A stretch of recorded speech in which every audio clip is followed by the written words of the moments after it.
Hello everyone, and welcome to a video on the Casio CT-X3000 keyboard. In this video I'm just going to talk a little bit about the ways to control your rhythm patterns on the keyboard, and then suggest a way of then recording some rhythms into a DAW software such as Cubase or GarageBand that will make it a bit easier to overcome some of the limitations that you might encounter just by using the controls on the keyboard. But let's just revise these very briefly. We've got a start and stop button here, which will start and stop a rhythm. Above that, we've got the accompaniment button, which will turn on the little musical phrases that make up the total rhythm. So at the moment, if I just start and stop, we just get the percussion, but if I play a chord, we'll get the music phrases as well.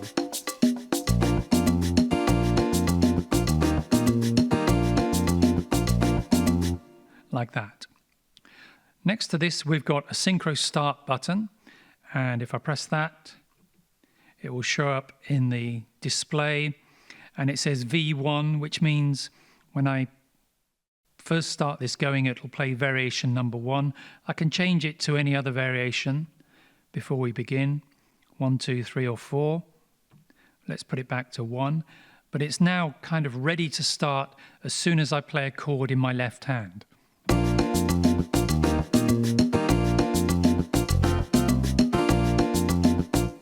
To stop everything though, I need to press the stop again. Each of the variations, by the way, has a fill-in, which is again a little bit of very mini variation, and you'll notice a little F will come up on the screen, and then it'll go back to the beginning of the variation. If you want to move on to the next variation, you've got to do the fill and then the next variation button.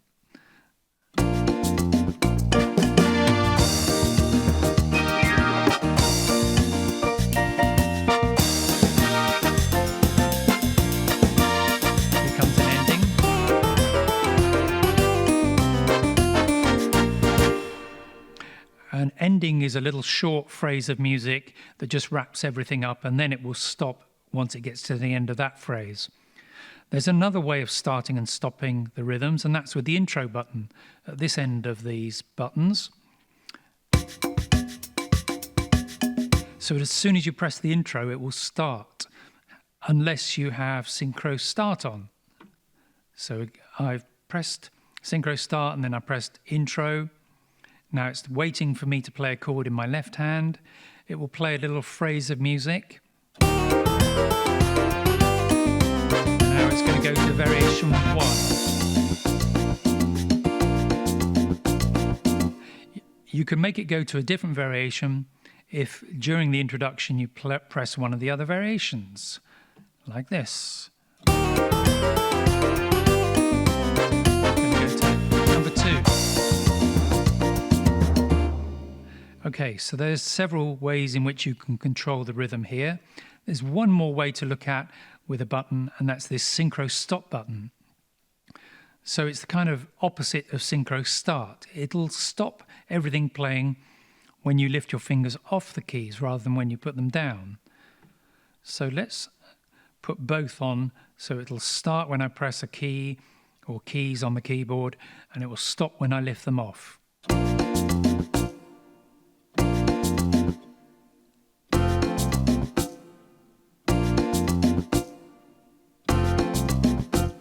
Notice that it will begin at the beginning of the bar. It doesn't carry on from where you took your fingers off the key. So if you lift your fingers off in the middle of a bar, it doesn't complete that bar. It just starts from scratch again, from beat number 1. So beat number 1.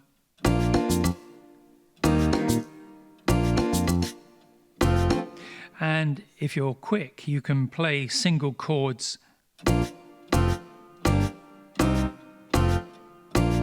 as long as you don't hold them down for too long. Otherwise you get a bit of the rhythm pattern playing.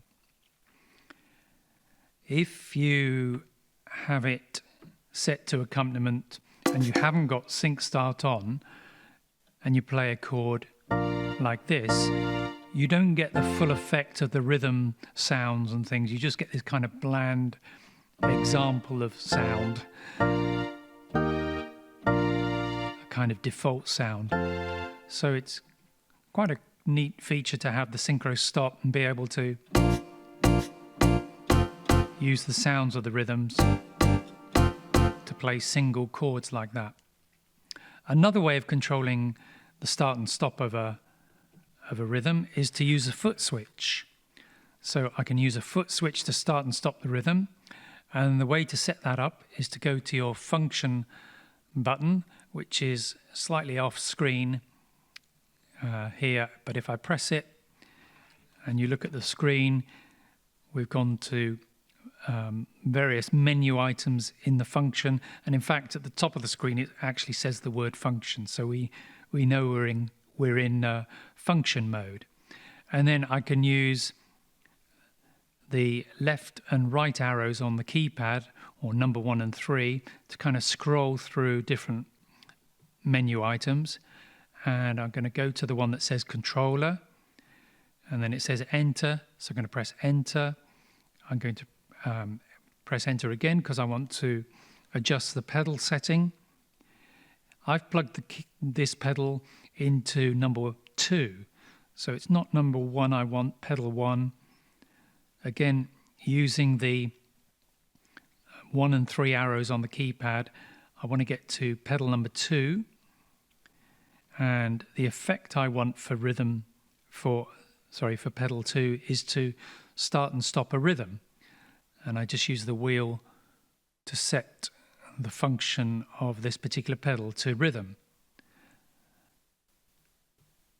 And if I use my left and right arrows again, where it says pedal 2 enable, you can either have that turned on and off for various layers and that sort of thing, but I want it enabled, so that's all good. I can come out of there and store that into my registration, and now when I press the pedal it will start the rhythm, and when I press it again it will stop it. There's just one thing to think about, is that when let's say you've got some chords playing,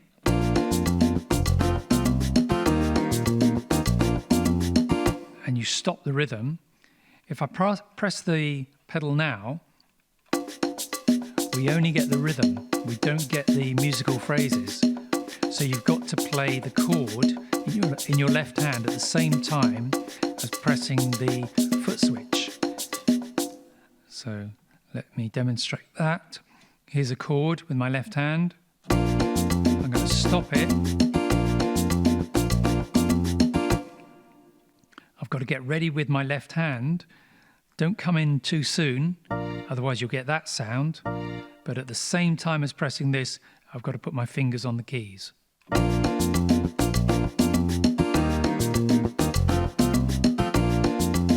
Stop and down at the same time. And stop. So I hope that was useful. I'm going to go on one little stage further, and that is to suggest that if none of this is working for you in a particular song, then it's a good idea just to record your accompaniment into a piece of software. GarageBand, if you've got an iPad, or a Cubase, or any of the other DAW packages that are out there, you can record the audio from the keyboard into the software and then manipulate it and chop it up and do many more things than you can on the keyboard. But it will just give you that ability to start and stop rhythms more cleanly. It also frees up your hands, I find, because I'm creating a backing track that I can just play, set playing and then just play over the top. So let me finish off this video by showing you Cubase. So here we are in Cubase. I've created a track for the Casio rhythm. I've changed the tempo on Cubase to 100 BPM, and so that it matches the same tempo on the Casio. There's no way of synchronizing them with MIDI timecode or MIDI clock, so you've just got to sort of do it by ear, and I'll be listening to the metronome and then pressing start and stop on the Casio, hopefully around the right time. So let me start the recording.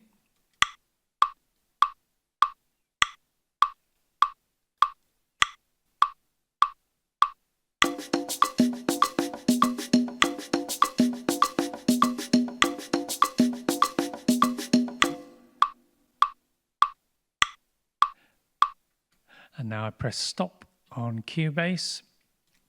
The level is a little bit low, so I can just process that and make it a bit stronger, which might be a bit too strong, so let's take it down a few notches. You'll notice that I left a bit of a gap at the beginning so that if I was a little bit early, I did capture the beginning. And if we zoom into the waveform, we might be able to see how close I was to the beat.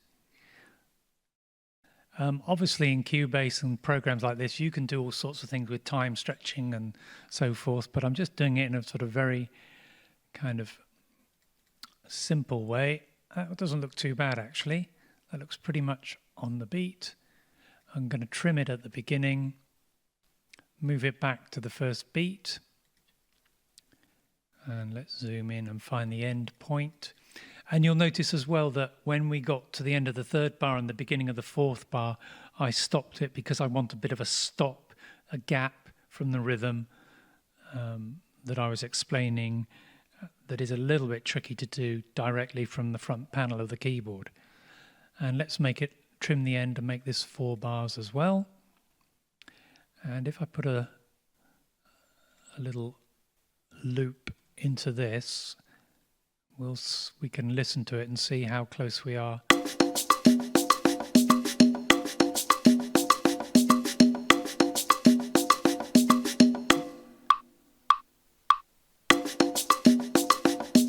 Okay, so that sounds pretty good. I'll turn the metronome off now on Cubase, and of course you can just keep going and doing more recordings, and then you can copy and paste and create your arrangement.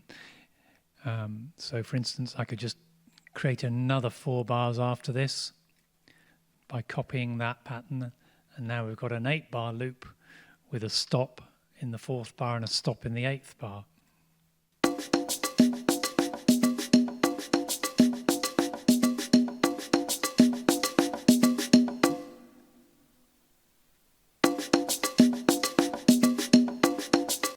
And so on. And of course, I've got my keyboard still here.